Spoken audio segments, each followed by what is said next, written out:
قیدیوں سے سیاسی گفتگو پر پابندی ختم کرنے کا فیصلہ معطل کرنے کی استدعا مسترد کر دی گئی ہے۔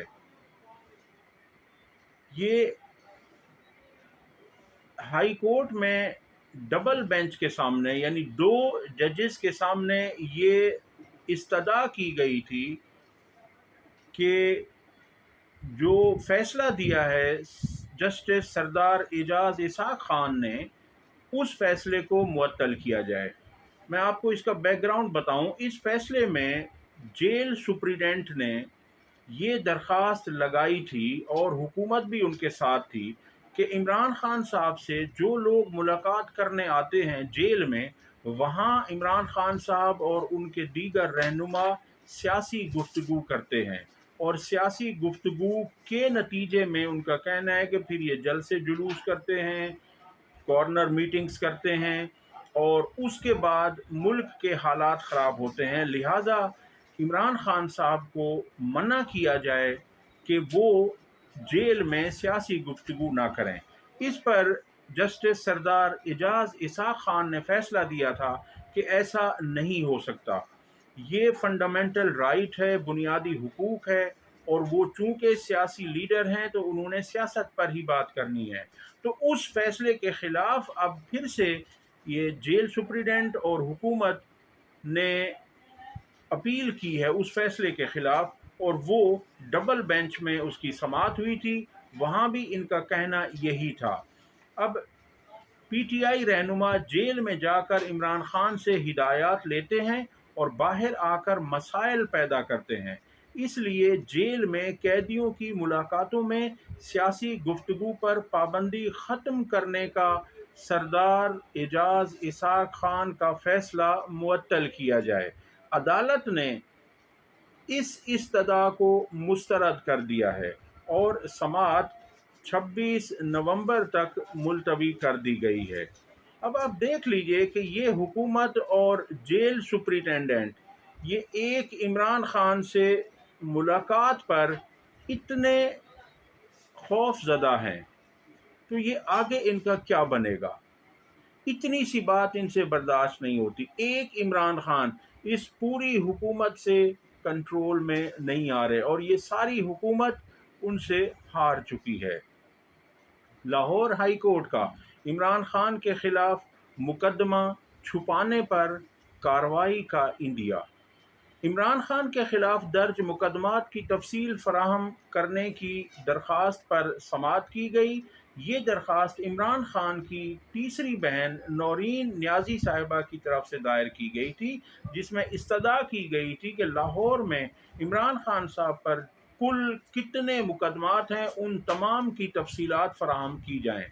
عمران خان کے خلاف درج کیسز کی رپورٹ عدالت میں پیش کر دی گئی۔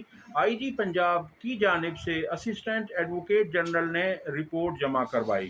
عمران خان کے خلاف پنجاب میں 54 مقدمات درج ہیں، لاہور میں صرف 21 مقدمات لاہور میں درج ہیں۔ راولپنڈی ڈویژن میں عمران خان کے خلاف 19 مقدمات درج ہیں۔ فیصل آباد ڈویژن میں 5 مقدمات، گجرانوالہ ڈویژن میں عمران خان کے خلاف 1 مقدمہ درج ہے، شیخوپورہ ڈویژن میں 7 مقدمات درج ہیں، سرگودا ڈویژن میں بھی 1 مقدمہ درج ہے۔ جسٹس فاروق حیدر نے عمران خان کی بہن نورین نیازی کی درخواست پر سماعت کی۔ سیاسی بنیادوں پر ان کے بھائی کو مقدمات میں ملوث کیا جا رہا ہے، یہ درخواست میں موقف اختیار کیا گیا تھا۔ عدالت مقدمات کی تفصیلات فراہم کرنے کا حکم دے، یہ استدعا کی گئی تھی۔ عمران خان پر درج مقدمات کی تفصیلات لاہور ہائی کورٹ میں پیش کر دی گئیں،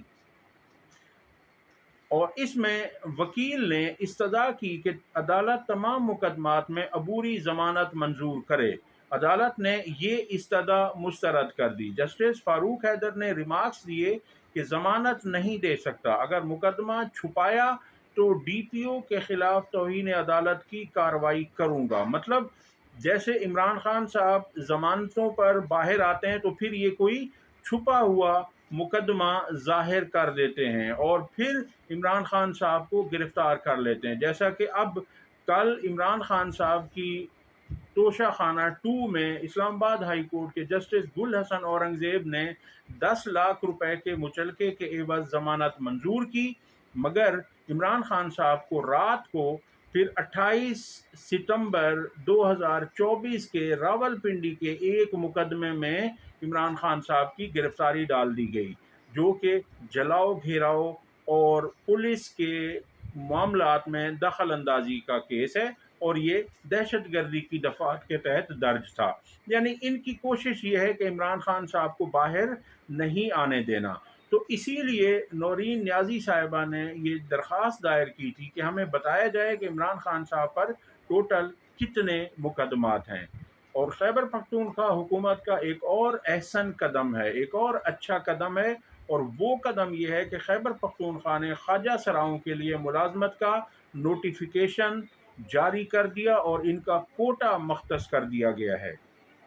خیبر پختونخوا حکومت نے گریڈ 15 اور اس سے کم کے سرکاری ملازمتوں پر، جو گریڈ 15 یا اس سے کم کے سرکاری ملازمتوں میں خواجہ سراؤں کے لیے کوٹا مختص کرنے کا نوٹیفیکیشن جاری کر دیا ہے۔ نوٹیفیکیشن میں کہا گیا ہے کہ خیبر پختونخوا میں خواجہ سراؤں کے لیے گریڈ 15 سے کم میں ملازمت کا کوٹا مختص کر دیا گیا ہے۔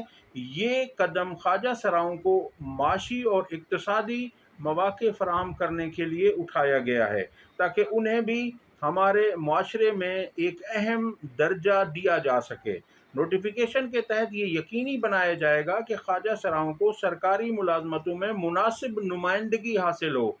اس قدم کی بدولت خواجہ سراؤں کو اپنی صلاحیتوں کے مطابق روزگار کے مواقع ملیں گے اور انہیں معاشرت میں بہتر مقام حاصل کرنے میں مدد ملے گی۔ یہ فیصلہ حکومت کی جانب سے اقلیتی برادری کے حقوق کے تحفظ کے عزم کی عکاسی کرتا ہے، اور یہ ایک خوش آئند قدم ہے۔ مہربانوں اور آسمہ شیرازی میں بحث شروع ہو گئی۔ مہربانوں نے حکومت کو چپراسی سے تشبیہ دی۔ ان کا کہنا تھا کہ ہم ان سے بات کرنا چاہتے ہیں، مگر ان کے پاس اختیار کوئی نہیں۔ اختیار بے شک نہ ہو، مگر آپ کہہ تو سکتے ہیں کہ ہم سیاستدانوں سے بات کرنا چاہتے ہیں۔ آسمہ شیرازی نے ایسا کہا۔ اس پر مہربانو قریشی نے کہا کہ یہ تو ایسا ہی ہے کہ کسی گھر میں مسئلہ سلجھانے جاؤں اور باہر کھڑے چپراسی سے بات کر کے واپس آ جاؤں۔ حکومت کے پاس 9 مئی کی 2 شہادتیں ہیں۔ آپ دیکھیے کہ کس بھونڈے انداز سے انہوں نے 9 مئی قائم کیا۔ مہربانو قریشی کہتی ہیں کہ حکومت کے پاس 9 مئی کی 2 شہادتیں ہیں، 2 گواہیاں ہیں، ایک ASI اور ایک SHO۔ وہ کسی طریقے سے، وہ ان کا بیان ہے یہ کہ وہ کسی طریقے سے زمان پارک گئے اور جس کمرے میں 9 مئی کی مبینہ سازش بنی جا رہی تھی، اس کمرے میں موجود ایک شیشے کی ٹیبل کے نیچے یہ دونوں چھپ گئے۔ یاد رکھیے وہ ٹیبل شیشے کی ہے، سب لوگ وہاں پر موجود ہیں، یہ سب کے سامنے چھپ کر گئے۔ پتہ نہیں انہوں نے کوئی ایسی سلیمانی ٹوپی پہن رکھی تھی یا کیا تھا کہ یہ دونوں وہاں پہنچ گئے اور جا کے اس ٹیبل کے نیچے چھپ گئے، اور اس وقت تک چھپے رہے جب تک یہ سازش تیار نہیں ہو گئی، انہیں کسی نے نہیں دیکھا، اور انہوں نے ساری باتیں سن لیں۔ اس شہادت کی بنیاد پر 9 مئی کے کیسز بنائے گئے۔ آپ سن لیجئے مہربانو کیا کہہ رہی ہیں۔ اب 9 مئی میں کیونکہ سب سے جو بڑا کیس جو ہماری جتنے بھی لیڈرشپ ہے انکلوڈنگ میرے والد جو ان کے خلاف ہے، وہ ہے کنسپیرسی انہوں نے کی ریاست کے خلاف، اور 9 مئی کی منصوبہ بندی کی۔ اب اس کے اندر ان کے پاس کیا شواہد موجود ہیں؟ ان کے پاس 2 شہادتیں ہیں، ایک ASI کی اور دوسری ایک SHO کی، جو کہ زمان پاک کے اندر جس کمرے میں میٹنگ ہو رہی تھی، جہاں پہ ایک ہی ٹیبل ہے، وہ شیشے کی ہے، مگر اس ٹیبل کے نیچے وہ چھپ کے کسی طرح وہ گھر میں داخل ہوئے اور وہ ٹیبل کے نیچے چھپ کے یہ گفتگو سن رہے تھے، اور وہ ہے گواہ، وہ ہے شہادت کی جس کی بنا پہ انہوں نے کیسز بنائے۔ مگر میرا ایک سوال ہے کہ اگر انہیں 2-3 دن پہلے یہ پتا تھا کہ ایسی منصوبہ بندی ہوئی ہے اور ان 2 بہادر پولیس افسران نے یہ بات سنی تھی جی تو سن لیا. اب تک کے لیے اتنا ہی. ویڈیو پسند آئی ہو تو لائک اور شیئر کریں اور چینل کو سبسکرائب کریں. اللہ حافظ.